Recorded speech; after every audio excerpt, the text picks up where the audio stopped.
Hello friends, welcome back to your own channel beginners point. और मैं हूं श्रुति आपके साथ और हम देख रहे हैं क्लास 10 पॉलिटी का चैप्टर 5 का हमारा further part, mobilisation and organisation.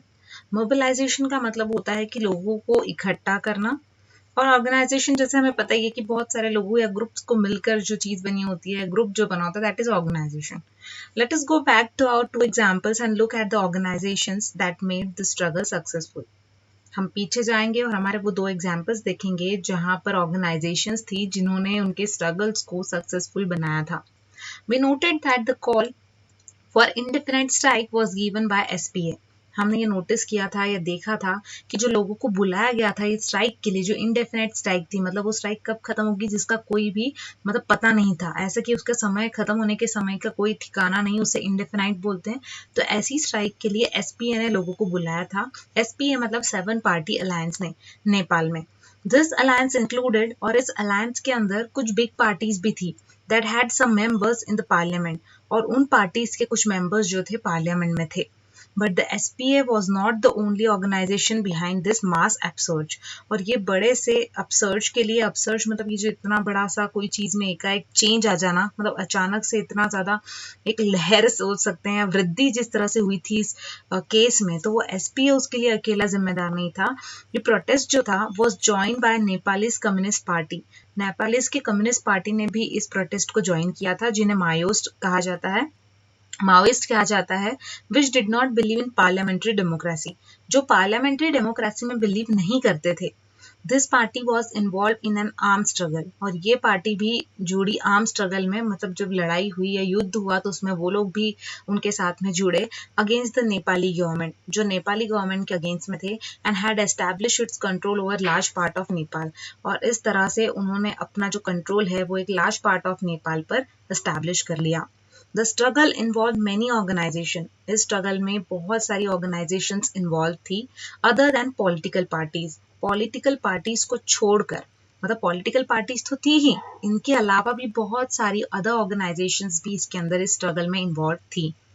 All the major labour unions, जितने भी बड़े बड़े लेबर यूनियंस थे, मतलब काम करने वालों का जो ग्रुप था, यूनियन था, and their federation join this movement, और उनके फेडरेशन ने, मतलब उनकी पूरी की पूरी जो कंपनी होगी, फेडरेशन होगी जहां वो लोग काम करते हैं, उन सब ने या उस पूरी की पूरी फेडरेशन ने ज्वाइन किया था इस मूवमेंट को।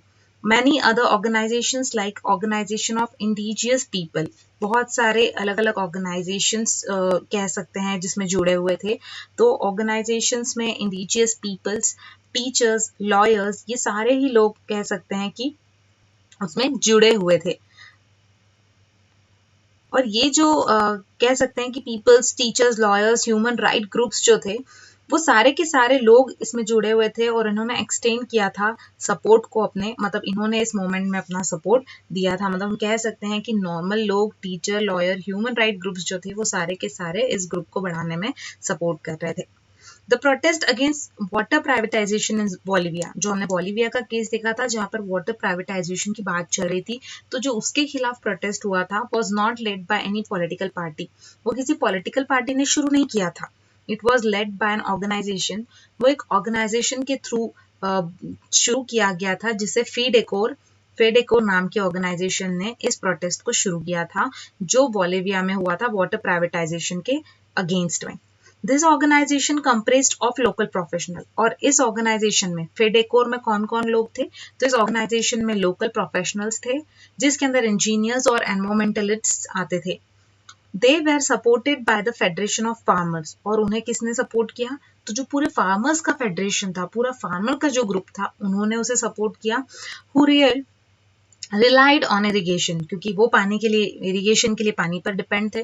तो confederation of factory workers union, दूसरा फैक्ट्री के वर्कर यूनियंस जो थे वो लोग उनके साथ जुड़ गए। मिडिल क्लास स्टूडेंट्स जो थे, जो यूनिवर्सिटी ऑफ कोचाबाम्बा से थे, और सिटी के ग्रोइंग पॉपुलेशन जो थी, जो होमलेस स्ट्रीट चाइल्ड थे, मतलब जिनका घर नहीं था, बेघर बच्चे जो थे, वो लोग इनके साथ इस मूवमेंट में शामिल हुए। द मूवमेंट वो supported by the socialist party, और इस मूवमेंट को जो मूवमेंट थी उसे सपोर्ट किया सोशलिस्ट पार्टी ने। 2006 में ये पार्टी जो थी, इन्होंने पावर अपनी जमा दी थी बोलिविया में। फ्रॉम बोथ दिस एग्जाम्पल्स, ये दोनों एग्जाम्पल से we can see that in a democracy several different kinds of organisations work behind any big struggle.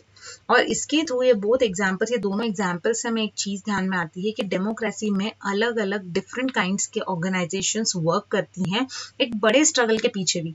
मतलब स्ट्रगल तो एक दिख रहा है, लेकिन उसके पीछे स्ट्रगल को प्रोटेस्ट, ये जो प्रोटेस्ट है या स्ट्रगल है, इसे सपोर्ट करने वाले, इसे एक्सटेंड करने वाले बहुत सारे हाथ होते हैं, बहुत सारी ऑर्गेनाइजेशंस होती हैं। This organisation play their role in two ways, और ये ऑर्गेनाइजेशंस दो रास्तों से अपना रोल प्ले करती हैं। One obvious way of influencing the decision in the democracy is direct participation in competitive politics.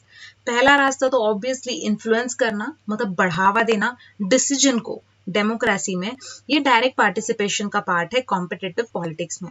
This is done by creating parties, और ये किसके थ्रू होता है? पार्टीज को क्रिएट कर दो, कॉन्टेस्टिंग इलेक्शंस, इलेक्शंस को कॉन्टेस्ट करो, and forming governments और governments बना लो।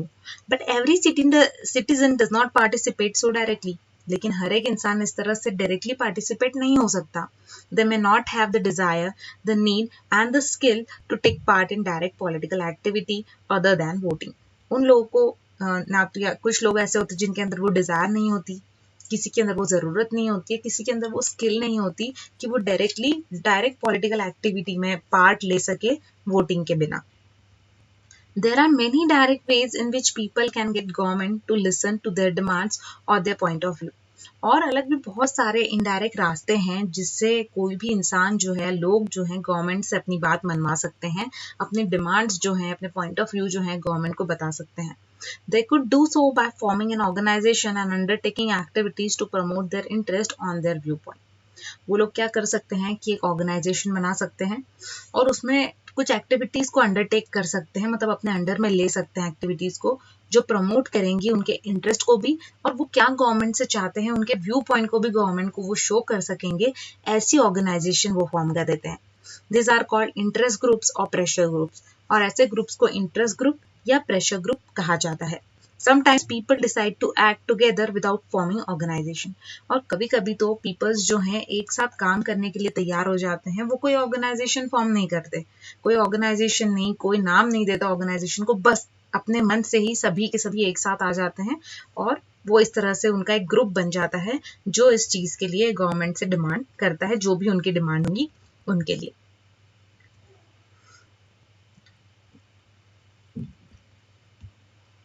यहाँ पे कुछ पेपर के कटआउट्स हमें दिए हैं जिसमें भी हमें न्यूज़ बताई गई हैं किस तरह से हैं। Journalist protest against assault on photographer, इस तरह से डिफरेंट पेपर के कटआउट्स से हमें पता चल रहा है। और एक यहाँ पर आप देख सकते हैं पिक्चर दिया है, government initiate schemes and programme to alleviate suffering of poor and meet their basic needs. Government क्या कर रही है, कुछ स्कीम्स को उन्होंने इनिशिएट किया है, कुछ स्कीम्स को चलाया है, कुछ प्रोग्राम्स को शुरू किया है ताकि जो गरीब लोग सफ़र हो रहे हैं गरीबी से, वो अपने बेसिक नीड्स को पा सकें। But poverty remains in the country, लेकिन फिर भी गरीबी हमारी कंट्री में चली रही है। What could be the reason for such a situation, और ऐसी सिचुएशन के लिए क्या रीज़न हो सकता है। देख सकते हैं गरीबी हटाओ लिखा हुआ है, फील गुड इस तरह से लिखा हुआ है, एंड मंगेरी लाल कीप्स रनिंग। लेकिन फिर भी मंगेरी लाल जो है इन चीज़ों को जो गवर्नमेंट ने इनिशिएट की है उन सबको कह सकते हैं कि ध्यान ना देकर अपने ही रास्ते पर चल रहा है, और इसी तरह से गवर्नमेंट कुछ भी करे सिचुएशन जो है वहीं की वहीं रहती है। तो कोई भी रीज़न जो है सिचुएशन को, मतलब कंट्री में पॉवर्टी जो है ख़त्म हो ही नहीं रही है। तो दोस्तों यहाँ तक हमने इस चैप्टर को कंप्लीट किया है। फॉर द टॉपिक को हम अपने अगले वीडियो में कवर करेंगे। आई होप कि आपको मेरा ये वीडियो पसंद आया होगा, और अगर आपको मेरा ये वीडियो पसंद आया है तो प्लीज़ मेरे चैनल को सब्सक्राइब करें और वीडियो को लाइक करना ना भूलें। Thank you so much. Thanks lot.